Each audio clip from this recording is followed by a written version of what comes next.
Bon jeudi à tous. Ce soir, on est le 24 mars de l'an 2022. Donc, bienvenue à ce cours, cette cinquième séance du cours Plaire à Dieu. Je remercie tous ceux qui m'envoient des commentaires, des trucs édifiants, encourageants, ceux qui partagent aussi. C'est vraiment béni. Un gros merci, puis je suis heureux, comme d'autres cours aussi, de se rendre compte que c'est utile aussi, que ça aide, ça démêle des choses. Donc, on est rendu à la séance 5, on va poursuivre. Si vous vous souvenez bien, dans les dernières semaines, on a exploré toute la question de la sanctification, hein? Puis on a essayé de montrer que la sanctification, c'est pas juste de ne plus faire le mal, de se séparer du péché, bien que se séparer du péché, c'est toujours une excellente idée, mais on a voulu mettre plus de richesse autour du mot, de dire, c'est d'abord et avant tout s'approcher de Dieu. Donc le but de la vie chrétienne, c'est de marcher avec Dieu, hein? C'est pas de ne plus pécher, c'est de marcher avec Dieu. Ne plus pécher, ça aide à mieux marcher avec Dieu, mais ne plus pécher n'est pas le but. C'est marcher, être approché de lui, être sauvé par lui et marcher dans son dessein à lui. Ça, c'est le but. Maintenant, on a vu ça. Ce soir, on va s'intéresser à la question du péché. Puisque il est courant dans l'Écriture, il nous est encouragé à s'éloigner du mal. Et c'est une excellente façon de plaire à Dieu, parce que là, on ne parle pas ici de sanctification, que s'approcher de Dieu, mais de l'éloignement du mal. Qu'est-ce que c'est ça, exactement, s'éloigner du mal, s'éloigner du péché? Ben, ça pose une question. Qu'est-ce donc que le mal? Qu'est-ce donc que le péché? Alors peut-être vous allez dire, oui, bon, on sait ce que c'est, là, c'est facile à dire. Oui, non, c'est pas si simple que ça. C'est-à-dire, on peut être gagné par tout un ensemble de concepts, même concepts très chrétiens, de ce que c'est le mal, de ce que c'est le péché, mais ici, on va aller fouiller dans l'Écriture aux sources de la chute adamique, puis on va tenter de comprendre le péché dans ses dimensions bibliques et profondes, et vous allez voir, c'est très intéressant ce qu'on en retire. En d'autres mots, ça peut nous libérer de penser que certaines choses sont des péchés alors qu'ils n'en sont pas. Hein? Je vous donne juste un exemple. J'appellerais ça, moi, le péché... le péché ecclésiocentrique. Bon, c'est une expression un peu bizarre, là. Ce que j'entends par ça, c'est qu'il se peut que, comme Église, comme communauté chrétienne, on voit de la rébellion chez des chrétiens de notre Église parce qu'ils ne font pas exactement les choses de la même façon que la tradition de notre Église. Ça, on voit ça souvent. Donc, pour ne pas être un rebelle, il faut faire les choses dans la tradition des lieux. Il faut croire exactement. Quelqu'un m'écrivait cette semaine pour me dire, à mon église, il fallait exactement croire ce que le pasteur enseignait, là. Je veux dire, il n'y avait pas de manœuvre, de discussion. Il ne faut pas être d'un avis différent, sinon on était vu comme un rebelle. Voyez-vous? C'est ça que j'appelle les péchés ecclésiocentriques, c'est-à-dire que on est capable, nous, par contrôle, par désir de pouvoir, de manipulation, de vouloir établir un certain nombre de règles, de conditions qui, dans notre milieu, vient fixer les limites d'un certain bien et d'un certain mal. Et ça, c'est un piège dans lequel il est facile à tomber. Maintenant, c'est la seule norme, au fond, qui situe le péché, le bien et le mal, c'est l'Écriture. Maintenant, je ne suis pas en train de dire qu'on doit être rebelle à nos églises, à nos pasteurs. Je suis en train de dire que c'est pas nécessairement ça qui est la meilleure mesure. Soit dit en passant, c'est peut-être le pasteur qui exige de la communauté une parfaite soumission. C'est peut-être lui là, qui fait le mal aussi. Donc, il faut se garder une tête à partir de l'Écriture, hein, à partir de l'Écriture, pour former notre cœur à marcher avec Dieu, parce que on marche avec Dieu d'abord et avant tout. Donc, c'est l'idée ici de comprendre le péché et ce qu'il n'est et ce qu'il n'est pas. Donc, d'où vient le problème? D'où vient le problème? Regardez. Il y a cette idée chez les chrétiens, c'est solidement ancré dans nos esprits que un bon chrétien, c'est quelqu'un qui pêche moins ou pas. Un mauvais chrétien, quelqu'un qui pêche un peu plus. Et pour bien des gens, là, tout se résume à pécher ou pas pécher. Donc, je suis un bon chrétien si je pêche moins. Puis je suis un mauvais chrétien si j'ai pas toutes les victoires qu'il faudrait. Et donc, tout tourne autour du mal que je ne fais plus ou que je fais encore. Donc, pour comprendre la problématique que ça pose, ce type de questionnement-là, il faut faire un retour en arrière, retourner là où le péché est entré dans le monde. Donc, ça soulève la question suivante: qu'est-ce que le péché? Qu'est-ce que le mal? Mais seulement selon l'Écriture.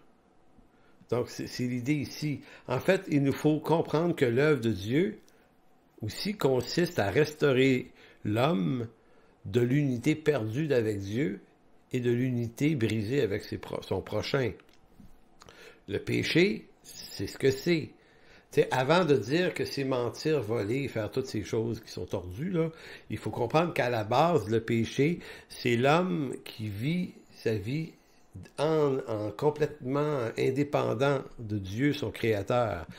Le péché, c'est « je suis mon propre Dieu », mon discernement va me servir à me dire c'est quoi qui est bien, ce qui est mal, donc je vais me bâtir un bien et un mal à partir de mes propres fondements, mes propres raisonnements, mon propre discernement, et croyez-moi, c'est pas parce qu'on est chrétien qu'on échappe à ce piège-là, parce qu'il y en a qui vont dire, ben maintenant je suis né de nouveau, la vérité m'habite, quand je parle, je dis la vérité. Un instant, ça veut pas dire qu'on est affranchi de cette tutelle de soi-même. Donc, c'est pour ça que l'Écriture nous appelle à beaucoup de renoncement à soi. C'est pas un déni d'existence, le renoncement à soi, mais c'est renoncer à comment on est construit dans nos réseaux de pensée, parce que l'objectif, c'est de nous amener à marcher avec Dieu et à cesser de marcher avec nous-mêmes. Donc, être hyper centré sur soi. Donc, l'apôtre Paul, dans Éphésiens 1:7-10, va faire un énoncé qui est extrêmement important là-dessus, c'est-à-dire que ça veut montrer que le but de la rédemption, le but de la sanctification et de la rédemption, c'est pas qu'on ne soit plus des pécheurs, mais c'est qu'on soit unis à Dieu, réunis à nouveau à Dieu. Donc, ce qui a été la cause de la désunion en Genèse 3, on entre dans la réalité de l'unité retrouvée. L'unité retrouvée avec Dieu et qui devrait favoriser l'unité avec nos semblables.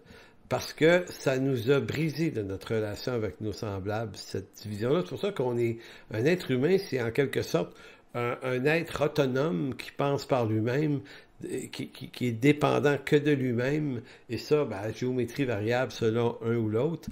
C'est ce qui fait qu'on a des relations humaines difficiles les uns avec les autres. C'est toujours très, très complexe. Donc, depuis les grandes guerres qui opposent deux grands peuples, à aller jusqu'à une tension entre deux voisins ou même deux personnes d'une même famille, c'est toujours le même problème, c'est la désunité. Maintenant, la rédemption en Jésus-Christ, ce qu'elle vise par-dessus tout, c'est de régler le problème du péché, mais pas en vue qu'il n'y ait plus de péché seulement, mais en vue de revenir à cette unité perdue. C'est pour ça que Paul dira dans Éphésiens 1:7, « En lui, nous avons la rédemption par son sang et la rémission des péchés selon la richesse de sa grâce. » Donc c'est là, rédemption par son sang, rémission des péchés, selon la richesse de sa grâce, qu'il a répandue abondamment sur nous par toute espèce de sagesse et d'intelligence. Mais regardez le verset 9 et 10, pourquoi, là, au fond, tout ça? Il dit, nous faisant connaître le mystère de sa volonté, selon le bienveillant dessein qu'il avait formé en lui-même pour le mettre à exécution lorsque les temps seraient accomplis, de réunir. Je vous disais, la chute, c'est la désunion, mais la rédemption, c'est la réunion. Toutes choses en Christ, celles qui sont dans les cieux et celles qui sont sur la terre. Donc, l'unité est retrouvée avec Dieu, et en Église, elle est retrouvée entre nous. Mais elle n'est jamais parfaite ici, on le sait bien, mais c'est quand même ce qui va être vécu un jour dans le royaume de Dieu. Il n'y en aura plus de tension, ni entre nous et Dieu, ni entre nous et les autres nous-mêmes, les gens autour de soi. Donc, c'est ça le but. Donc, vous faites partie, je fais partie d'un dessein bienveillant et non pas d'un dessein malveillant. On n'est pas des êtres tolérés par Dieu. Dieu ne nous a pas sauvés parce qu'il serait un père responsable qui a mis des enfants au monde, nous. On s'est perdu dans le péché, puis il se dit, bon, pauvres autres, je vais les sauver pareil, parce que bon, je suis un Dieu bon, il faut bien que je les sauve, puis que je leur fasse un peu de bien, puis que je vais les tolérer, même s'ils ne sont pas endurables. Non, non. Le dessein de Dieu, il est bienveillant à notre égard. Donc, c'est pas un édit de tolérance, le salut. La rémission des péchés n'est pas le but de Dieu pour nous, c'est de nous réunir à son Fils, qui est le but ultime. Donc, si vous voulez tourner dans Genèse, chapitre 3, versets 1 à 6, parce que dès qu'on pense à la chute adamique, probablement qu'un des premiers mots qui nous vient à l'esprit, c'est le mot le mal, le péché, peut-être Satan, mais c'est tous des mots à connotation négative et pour cause, c'est un événement qui n'est pas très positif. Donc, c'est la désobéissance d'Adam, c'est d'Ève.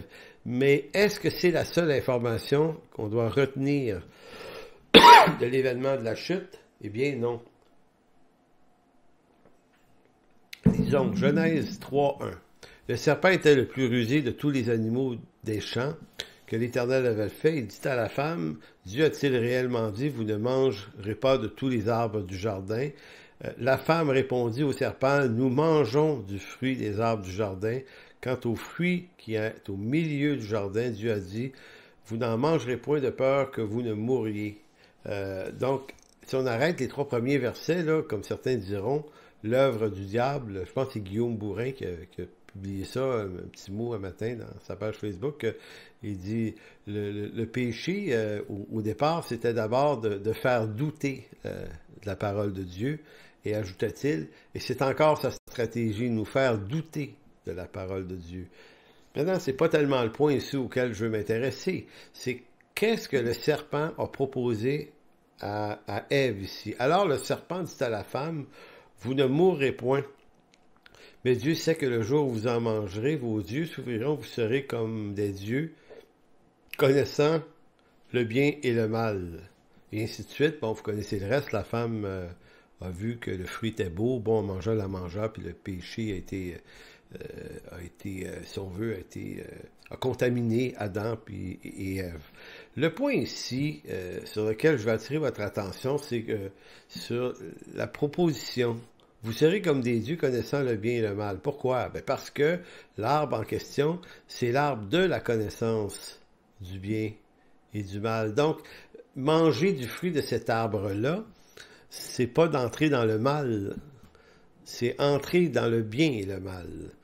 Et ça, c'est quelque chose qui m'a surpris un jour, lorsque j'ai compris cette affaire-là, parce que pendant longtemps, pour moi, le bien était une valeur préexistante en dehors de la chute.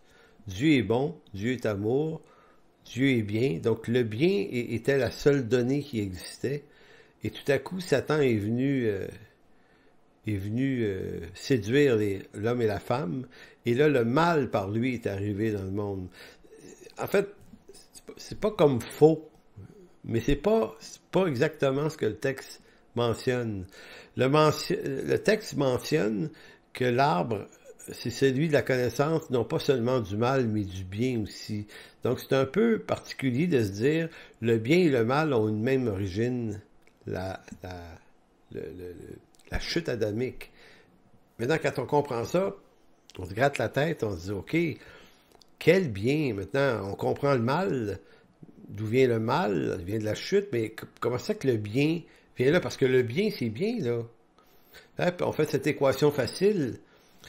Dieu égale bien, Satan égale mal. Donc, quand quelque chose est mal, c'est de Satan. Quelque chose est bien, c'est de Dieu.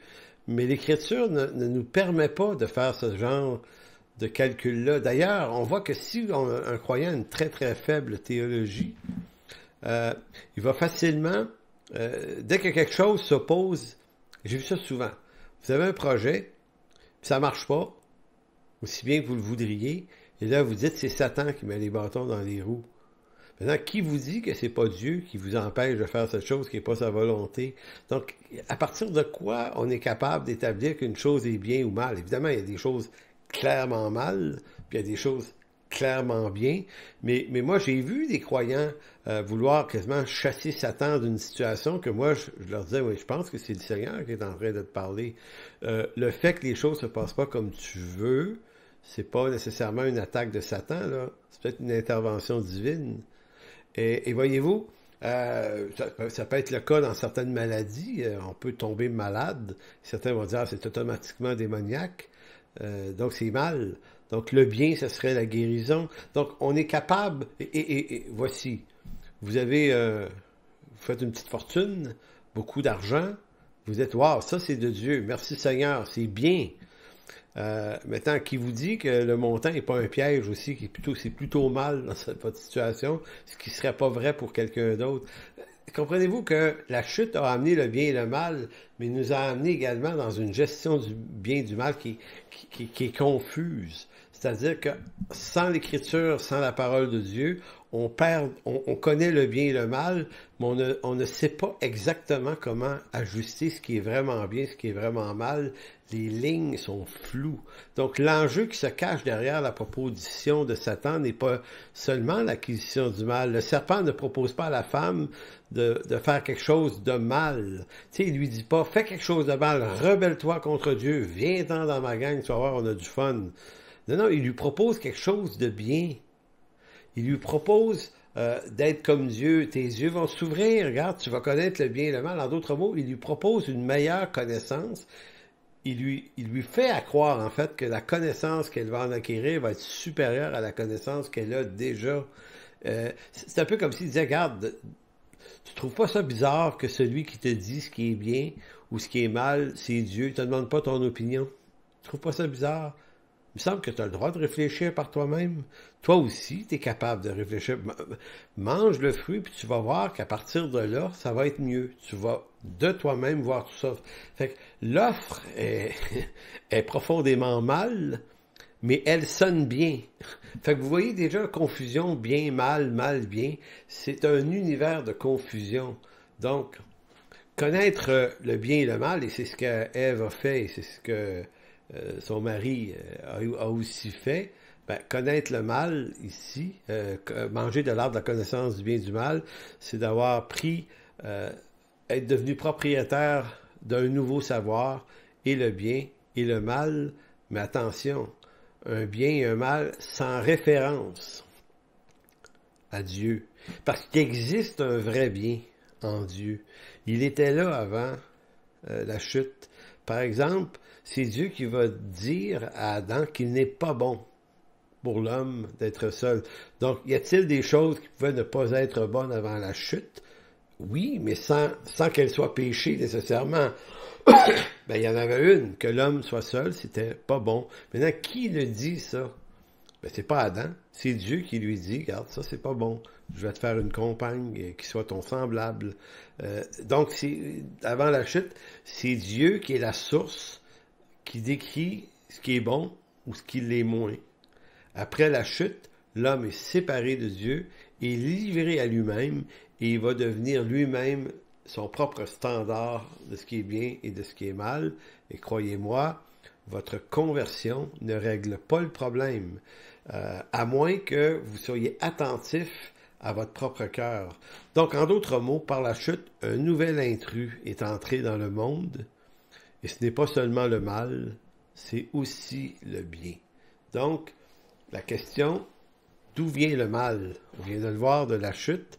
Si la question de l'origine du mal est présente, et si on le sait à travers les siècles, à travers les philosophes, les penseurs, on se pose depuis les temps immémoriaux, on se demande d'où vient le mal, mais ils sont beaucoup moins nombreux, ceux qui se demandent, mais d'où vient le bien?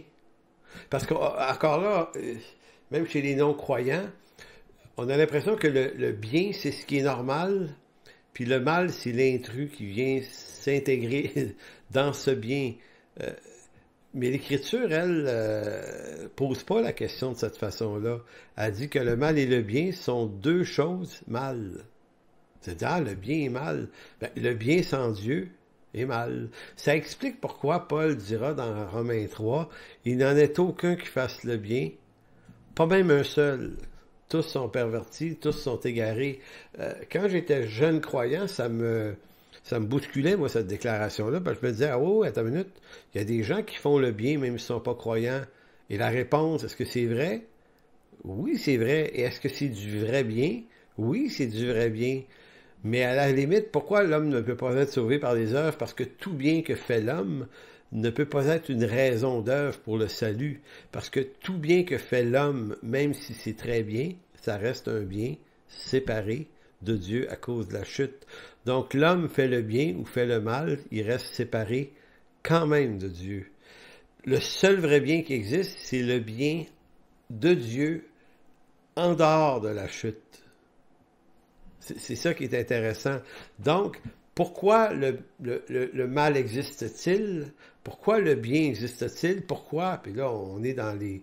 Si on se met dans la réflexion d'un athée ou des incroyants, ben, on va tenter de trouver une réponse. Parce que c'est une grande question philosophique. Pourquoi le mal existe? Parce qu'on est dans un univers qui recèle une certaine harmonie. Hein. Il y a quand même quelque chose de merveilleux, de fantastique, de grandiose dans la création, dans l'univers, dans les lois de la physique. Écoutez, c'est des choses d'une grande précision puis d'une grande préciosité.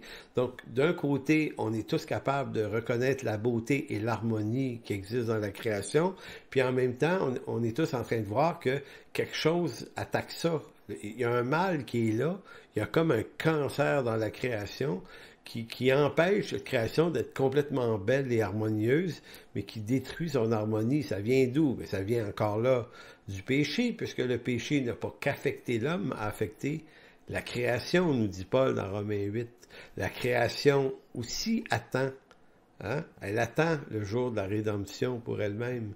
Maintenant, la science, elle, a aussi tenté de répondre aux questions de l'origine du mal, parce que le mal, dans toutes ses déclinaisons et ses violences, ça demeure une question intrigante pour tous. Or, la réponse que la science amène à cette question du mal, c'est assez intéressant.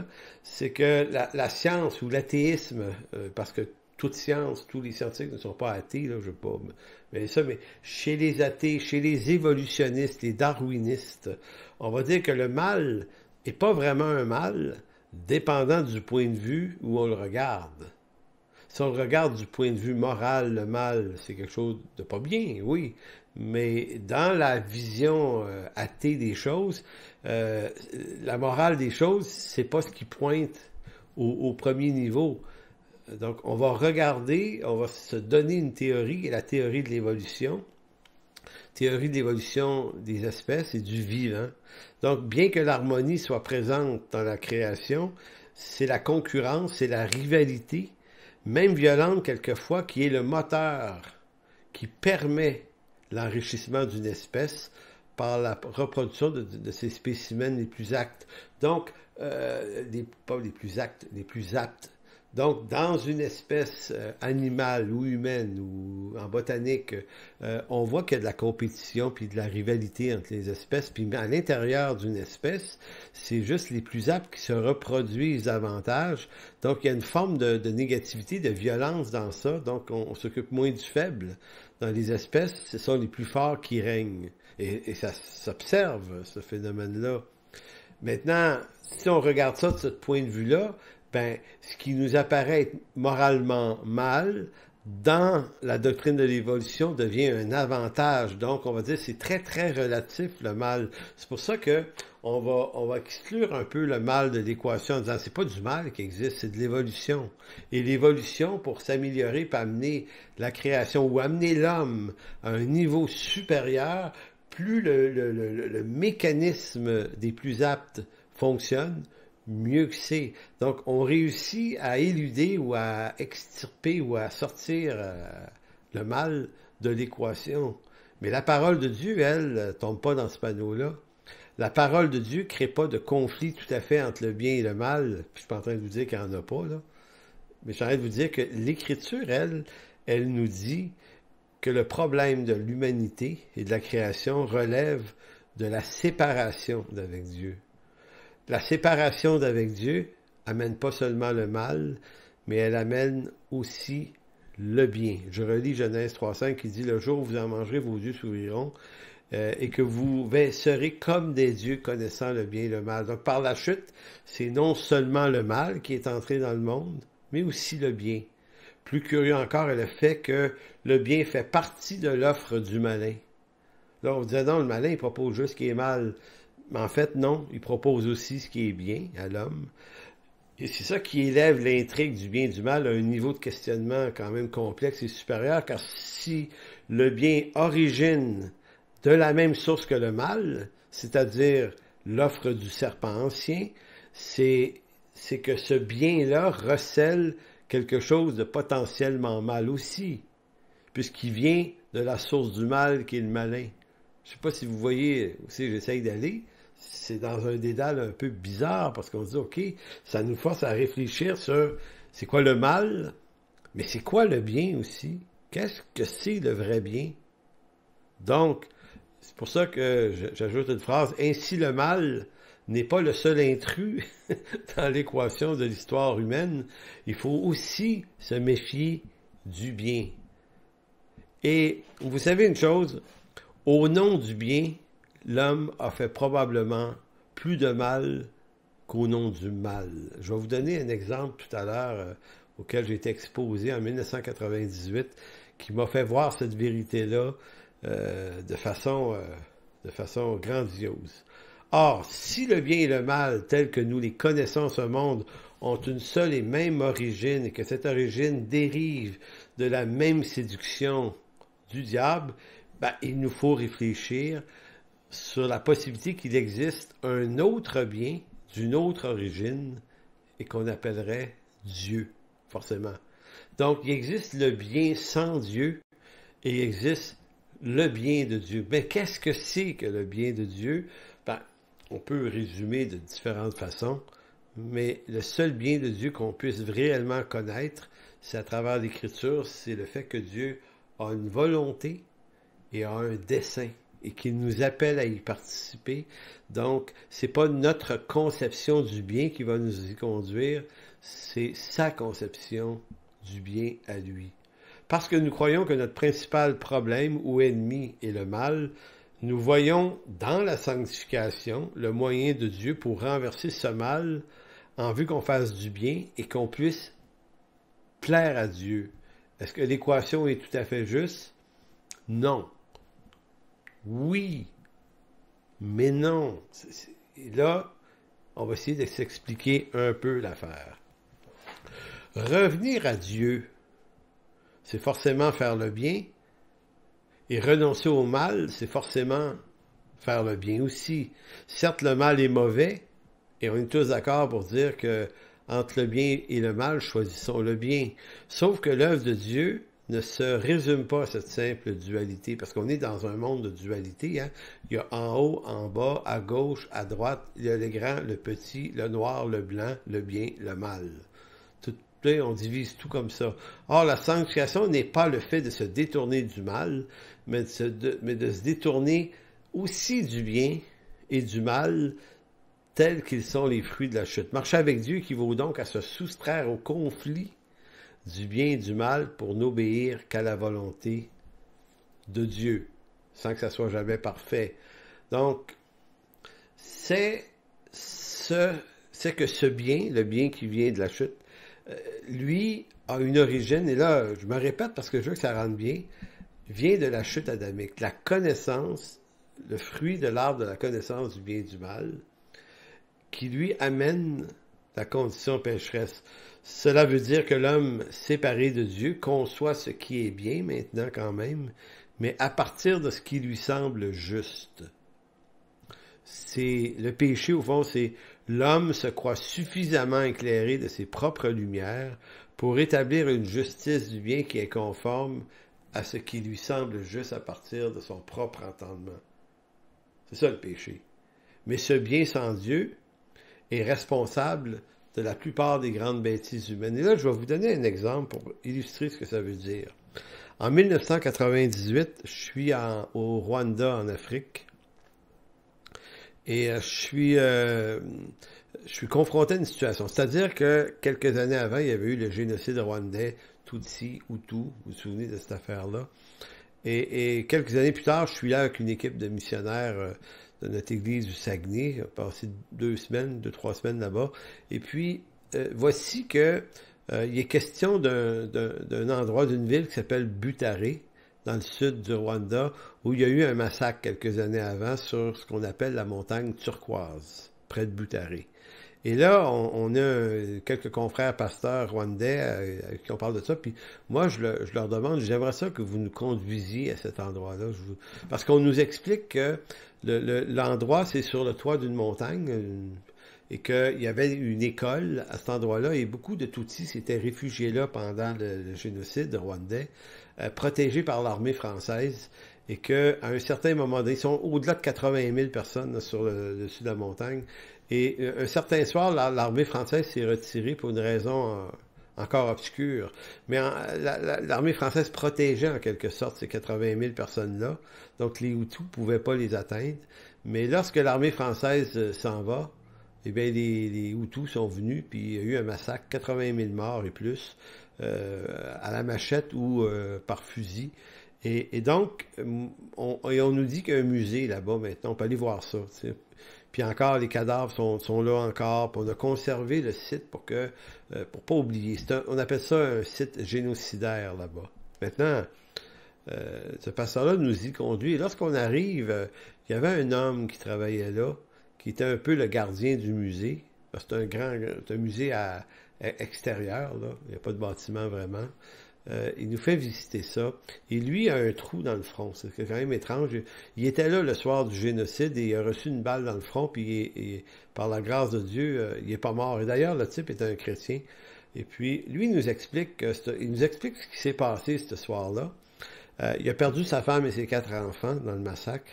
Et lui a reçu une balle dans le front. Et ce qui est arrivé, c'est qu'il s'est retrouvé dans une pile de cadavres empilés par-dessus lui.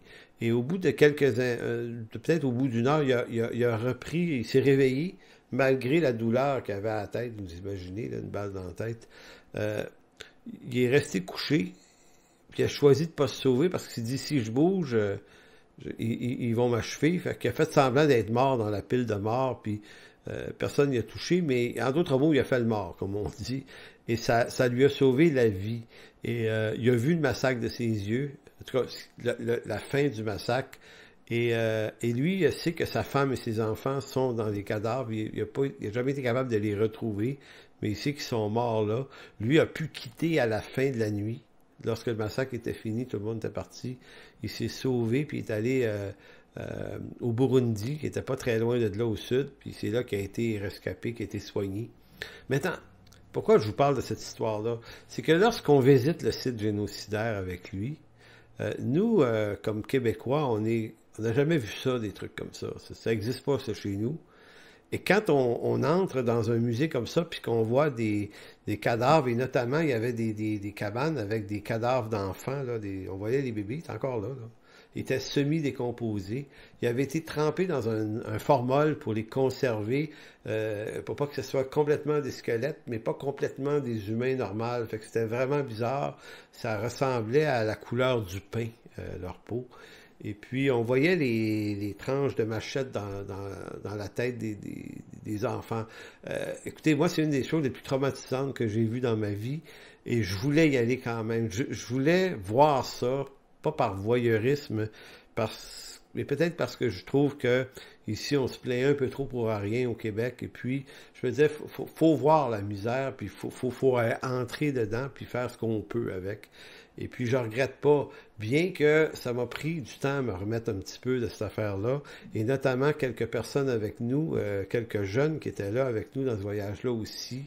Et je peux vous garantir que ça a été dur, très, très dur, mais ça nous a fait un bien énorme en même temps. C'est une curieuse affaire. Ça nous a enlevé le droit de se plaindre tout le temps. C'est ça que ça a fait pour moi.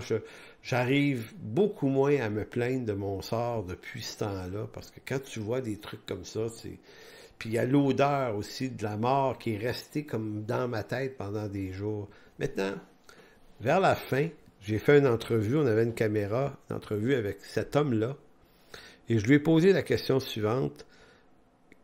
J'ai dit, pourquoi c'est arrivé? C'est une question un peu niaiseuse, mais qui finalement n'était pas tant. J'ai dit, comment tu expliques ce qui est arrivé ici? C'est au nom de quoi, là, ce carnage-là? Là? Et le monsieur m'a regardé et m'a dit, c'est au nom du bien. Et quand il a répondu ça, moi qui m'intéressais déjà à la question de la Genèse et de la chute, ça a comme fait un électrochoc dans ma tête. il dit, c'est au nom du bien, parce qu'il dit, personne ne fait les choses en pensant qu'elles sont mal. Il dit, ceux qui l'ont fait ont pensé faire un bien. C'est-à-dire qu'ils se sont donné une raison, ils se sont donné un raisonnement. Hein? Ils se sont donné un raisonnement qui leur permettait de dire que c'était bien de tuer ces gens-là. Lorsqu'on a quitté ce lieu-là, ça m'est resté dans la tête pendant des mois, cette déclaration-là, et j'ai compris toutes les autres guerres, que ce soit celle de Hitler qui a fait assassiner des millions et des millions de Juifs, lui aussi a trouvé une raison bien pour le faire. Staline et Lénine, là, à partir de 1917 en Russie, l'élimination des classes plus riches et intellectuelles en Russie, c'était quelque chose de bien. En Russie, actuellement en Ukraine, il y a une justification, c'est bien de faire ça. Donc, on va toujours justifier le bien. Maintenant, je vous parle des grands carnages humains, mais ça nous pogne aussi, nous, quand on est sur la route, puis quelqu'un nous coupe en voiture, puis que ça devient très serré, il peut nous monter une fureur qu'on a envie de faire prendre le champ, parce qu'on dit, ça serait bien qu'il se casse la gueule. On est comme ça, il y a une violence qui sommeille en nous, et il suffit juste qu'une justification de bien vienne lui donner le droit de s'exprimer pour qu'elle le fasse. Donc, on peut pas juste dire c'est le problème des grands dictateurs. C'est un problème humain et c'est le péché.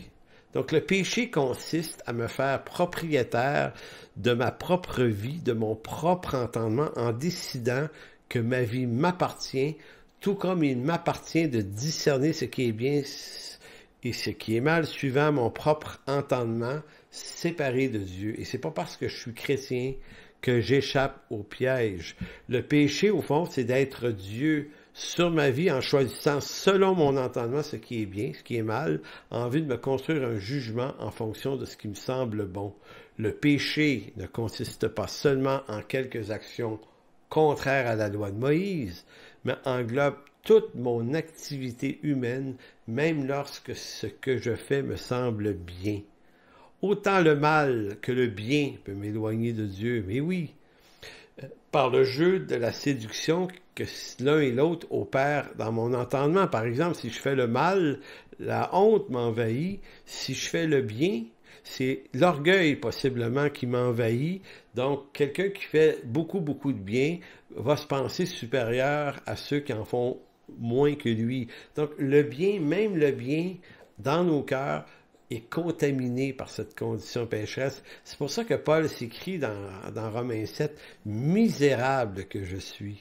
Parce que le bien, juste faire le bien, n'est pas une solution complète. Même si, puis j'ai entendu des non-croyants dire « Hey, moi là, je fais pas de mal à personne, je suis honnête. » Puis c'est vrai que des gens sont honnêtes, puis parce qu'ils font du super bonne chose bien, ben pour eux, ça les exclurait d'un jugement. Maintenant, j'ai vu des croyants se conduire de façon gênante, mais d'être capable de trouver une façon bien de l'expliquer. Voilà pourquoi le christianisme ne peut se résumer à seulement devenir de bons chrétiens qui font toutes choses de la bonne manière. Marcher avec Dieu, là,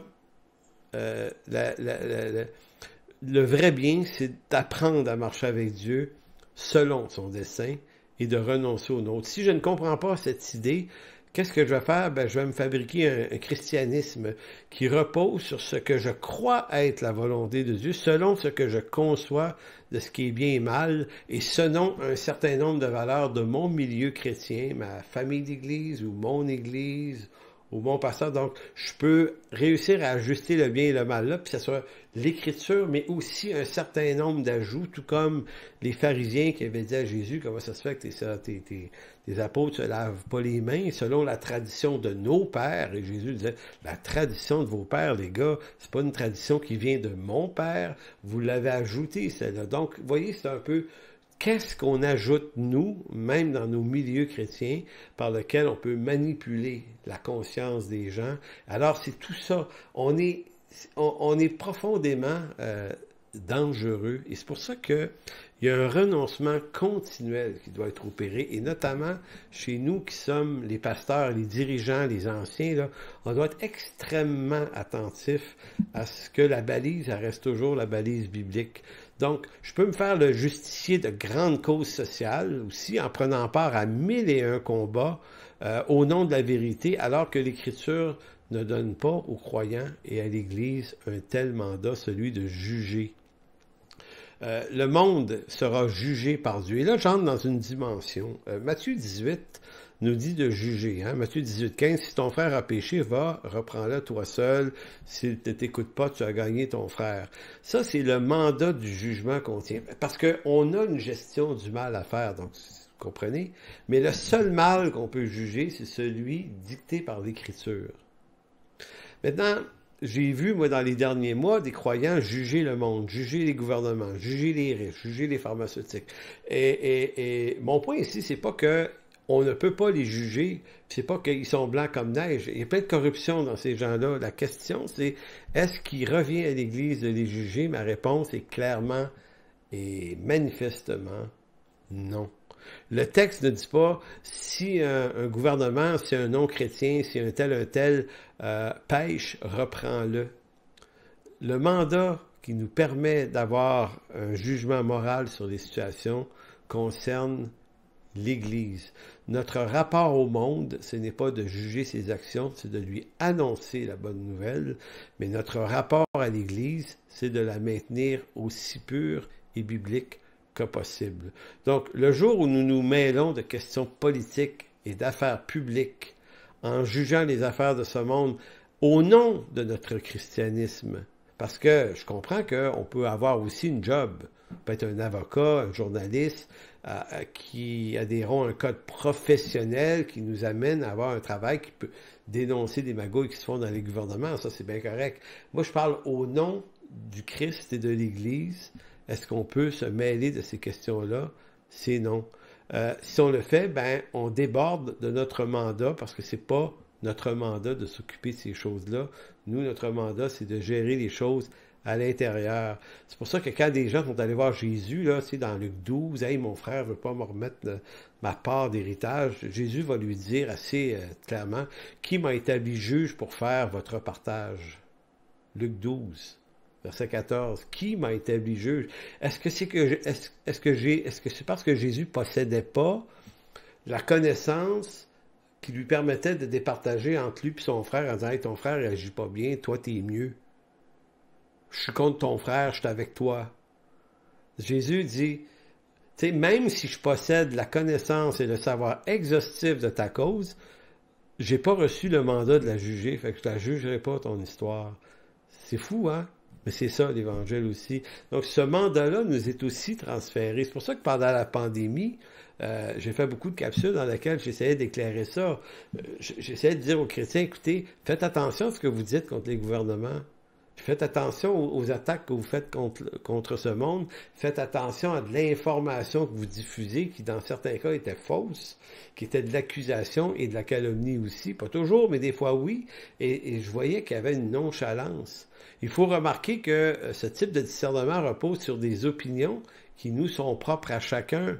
J'ai vu, par exemple, nous les chrétiens, on est généralement, on n'est pas des gens qui vont voter pour le Parti libéral du Canada de M. Trudeau, on va être un peu plus conservateur. Maintenant, on n'aime pas Justin Trudeau. Bon, ben, écoutez, il y a eu une charge négative terrible contre M. Trudeau. Les Américains ont fait la même chose avec Biden, exit M. Trump. Et là, on rentre là-dedans, puis on établit un jugement du bien et du mal sur les comportements de ces gens-là.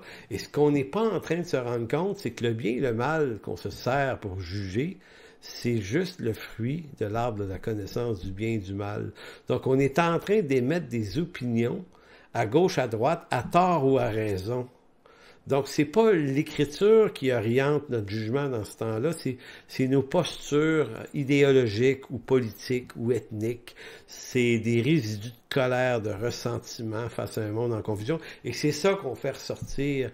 Maintenant, je pense qu'il fallait se retenir de ça, faire confiance à Dieu. Il s'occupe de ces autorités-là. Lui les jugera un jour. tant qu'ils n'attaquent pas l'Évangile lui-même et qu'ils ne franchissent pas les points de rupture, on va honorer ce qu'ils font parce que Paul nous dit de les honorer comme tels dans sa lettre à Timothée, dans le chapitre 13 de Romains. Pierre fait de même dans ses lettres. C'est partout, ça, dans l'Écriture. Donc, si les points de rupture ne sont pas renversés, ben, on va les honorer, non pas qu'on leur fait confiance à eux, mais on fait confiance à Dieu qui les tient entre ses mains. Donc, on peut bien trouver tous les versets bibliques qu'on voudra bien pour justifier nos positionnements, pour justifier nos coups de gueule, mais nos coups de gueule, à la fin, ne restent que des coups de gueule bâtis sur notre conception, notre justice propre du bien et du mal, parce qu'on se dit, j'ai tellement raison, il faut absolument que je le dise. Non, pas nécessairement. Pas nécessairement. Donc, dans cette vision des choses, le christianisme, on le voit comme l'option du bien qui dénonce et attaque le mal en voulant remplacer ses élus, ce système de gestion, par ce qui nous semble être quelque chose qui va être plus juste, et on tombe dans la naïveté de penser qu'un autre parti va faire absolument mieux, alors que c'est dû pareil au même dans des versions plus libérales ou dans des versions plus conservatrice, mais qui reste qu'au bout de l'affaire, le royaume de Dieu n'est pas dans ces choses, et pour reprendre la parole de Jésus, qui nous a établis juges pour faire le partage entre ces choses. En fait, on ne l'a pas reçu, le mandat. Notre justice, de toute façon, nous dit Isaïe 64, Isaïe 64, il dit « Toute notre justice est comme un vêtement souillé ». Fait que notre justice, elle est contaminée par la chute. Donc, c'est pas de notre justice dont il s'agit, c'est de la justice de Dieu. Donc, d'être chrétien ne nous exclut pas de nous égarer nous-mêmes dans nos propres justices. Si je ne renonce pas à ce qui est bien selon ce qui me semble juste, ben, je vais m'établir juge sur un ensemble d'informations. Vous savez, Paul avait dit la même chose. Si tout à l'heure je disais, c'est pas parce qu'on est croyant qu'on n'est pas, qu'on peut pas être séduit par notre justice propre. Paul disait en Romains 10, 2 à 4, c'est un passage assez connu là-dessus. Les Juifs, les docteurs de la loi, les pharisiens, ces gens-là connaissaient l'Écriture par cœur, et malgré tout, Paul dit, je leur rends le témoignage qu'ils ont du zèle pour Dieu, mais sans intelligence. Ne connaissant pas la justice de Dieu et cherchant à établir leur propre justice, ils ne se sont pas soumis à la justice, à la loi de Dieu. On pourrait dire ça de nos comportements. Romains 13 dit quelque chose, d'autres textes disent quelque chose, mais on a trouvé une façon biblique d'outrepasser, d'établir notre propre justice. C'est ça que j'ai trouvé un petit peu épeurant. Donc, il faut faire extrêmement attention. Je vais terminer sur un dernier passage, en fait 2 derniers passages dans l'Évangile de Matthieu. Un dans l'Évangile de Matthieu, puis un dans 1 Corinthiens. J'expliquais que le bien et le mal ont une même origine, la chute adamique. Maintenant, notre problème n'est pas juste le mal, mais c'est aussi le bien. Donc, c'est ce qui fait en sorte que ce bien contaminé nous fait prendre part à des causes, des fois, dans lesquelles, au nom de Jésus, au nom de l'Église, au nom de la foi, on va s'impliquer dans ça, puis on va établir des jugements. Maintenant, le mandat qui a été donné à l'Église par Jésus-Christ, il est clair. Enseignez-leur à observer tout ce que je vous ai prescrit, et voici, je suis avec vous tous les jours jusqu'à la fin du monde. Donc, c'était le 28-19, Matthieu. Faites de toutes les nations des disciples, les baptisant au nom du Père, du Fils et du Saint-Esprit. Maintenant, en tant qu'Église, non pas dans nos travails vocationnels, professionnels en ce monde, si on est un avocat, un journaliste, un milieu politique, je parle en tant que croyant, on n'a pas le mandat de se mêler de ces affaires-là. Notre mandat se résume à l'Évangile. En 1 Corinthiens 5, 9, et là, ça va nous amener vers la conclusion. 1 Corinthiens 5, 9, vous avez cette idée où l'apôtre Paul abordait cette question. Là, je parle de plaire à Dieu, je parle de le bien et le mal, et je parle des jugements qu'on porte. Sur quoi on peut porter des jugements? Paul va dire, dans ma dernière lettre, je vous ai écrit de ne pas avoir de relation avec des personnes vivant dans la débauche. Mais il dit, je ne voulais pas évidemment pas dire par là qu'il faut éviter toute relation avec ceux qui, dans ce monde, mènent une vie de débauche ou les avares, les voleurs, les adorateurs d'idoles, car alors il nous faudrait sortir du monde. Donc Paul il avait dit, tenez-vous loin des idolâtres, des débauchés, des tout ça. Puis il semble avoir été mal compris des Corinthiens, puis il dit non. Il dit, je parlais pas des gens nécessairement du monde parce que eux, il faut les rejoindre. Donc, on n'est pas là pour juger leur comportement moral, on est là pour leur annoncer l'Évangile. Donc, c'est pour ça qu'on se maintient en relation avec eux. Maintenant, leur délivrance de leur débauche, Dieu s'en occupe comme il s'est occupé de la nôtre. C'est très cohérent ce qu'il dit. Il va dire au verset 11, ce que je voulais plutôt dire, il dit non, je voulais simplement vous dire de ne pas entretenir de relation avec celui qui, tout en se disant votre frère, vivrait dans la débauche ou serait avare, idolâtre, calomniateur, adonné à la boisson ou voleur. Donc, avec des gens de telle sorte, il ne faut pas même prendre de repas. Voyez-vous comment Paul était beaucoup plus sévère sur le jugement qu'on va porter les uns envers les autres, comme croyants, que notre jugement avec les gens dehors. C'est comme s'il disait, les gens du dehors, touchez pas à ça. Mais les gens du dedans, vous avez une parole de Dieu, une parole précise donnée par Dieu, qui permet de gérer les choses du dedans. Verset 12, c'est tellement clair, il va dire, « Est-ce à moi de juger ceux qui vivent en dehors de la famille de Dieu? Certes non. Mais ce n'est pas à vous, mais c'est bien à vous de juger ceux qui font partie de votre communauté. Ceux du dehors, Dieu les jugera, mais vous, chassez le méchant du milieu de vous. » 1 Corinthiens 5, 9 à 13, version Sommeur qui rafraîchit un peu notre compréhension du texte. Donc, le bien et le mal, on ne peut pas juger le bien et le mal des gens de ce monde. On ne peut pas juger le bien et le mal de ceux qui dirigent ce monde. C'est un jugement, c'est un mandat qui ne nous a pas été donné. Donc, on va, même si on en pense quelque chose, même si on voit du mal qui se fait, on va laisser Dieu s'occuper de ces gens-là, puis nous, on va s'occuper de l'Église. Et ça signifie aussi qu'on ne laissera pas des calomniateurs, des divisionnaires, et c'est souvent ça qui se passe. Il y a beaucoup de jeux dans les églises sur ce genre d'affaires-là, mais ça, c'est comme si on les couvre au lieu d'en penser quelque chose. Maintenant, je termine cette séance sur Colossiens 3, 8 à 10. Plaire à Dieu va bien au-delà de ne plus faire le mal et que juste faire du bien. Plaire à Dieu est une invitation à une connaissance de Dieu qui me conduit à renoncer à mes colères, mes animosités, car ces choses viennent d'où? Ben, elles viennent de mon cœur naturel, déchu, hérité d'Adam, fils de l'arbre de la connaissance du bien et du mal. Alors l'apôtre Paul suggère dans Colossiens 3, 8 à 10, mais maintenant, renoncez à toutes ces choses. À quoi? À la colère, l'animosité, la méchanceté, la calomnie, aux paroles déshonnêtes qui pourraient sortir de votre bouche. Ne mentez pas les uns aux autres, vous étant dépouillés du vieil homme et de ses œuvres, et ayant revêtu l'homme nouveau qui se renouvelle dans la connaissance, selon l'image de celui qui l'a créé. Donc, le bien auquel on est appelé, c'est le revêtement de l'homme nouveau qui se renouvelle dans une connaissance de l'image de celui qui l'a créé, l'image de Jésus-Christ.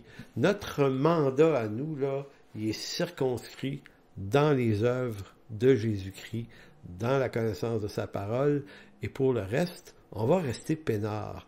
Puis, on va faire en sorte de trouver notre lien de paix. J'ai laissé un petit commentaire en d'autres mots. En d'autres mots, c'est comme si on disait « Fuyons les milieux toxiques qui nous font pas du bien ». Même s'ils sont chrétiens, ces milieux-là, parce qu'il y a des milieux chrétiens qui peuvent être toxiques et qui alimentent ou qui nourrissent ou qui maintiennent une colère. Si c'est le cas, retrouvez votre paix. Retrouvez votre paix. Allez ailleurs. Ou confessez votre faute. Ou si d'autres ont fait une faute contre vous et ils ne veulent pas la reconnaître, plutôt que d'y rester et de vous maintenir dans une condition qui va alimenter votre colère et vous voler votre paix, fuyez ça. Fuyez-les en paix. Partez. Allez ailleurs, laissez votre colère se tranquilliser et retrouvez votre paix. Idem pour les grandes questions de ce monde, puis les questions politiques. J'encourage beaucoup des gens, moi, autour de moi, à dire, regarde, lâche ça, reviens à l'Évangile, recentre-toi là-dessus, parce que si tu te mets à juger les choses du dehors et les systèmes gouvernementaux, les systèmes économiques, tu vas être en colère, tu vas être dans l'animosité, tu vas te faire voler la présence de Christ et de sa paix en toi. Donc, c'est vraiment important. Et tout ça, tout ce problème-là découle d'où? Le péché, la connaissance qui nous vient de l'arbre de la connaissance du bien et du mal. Donc, on a un vieil Adam en soi-même, il faut se craindre plus soi-même que bien autre chose. Donc là-dessus, je vous laisse. Que Dieu vous bénisse. On se revoit la semaine prochaine pour la séance 6.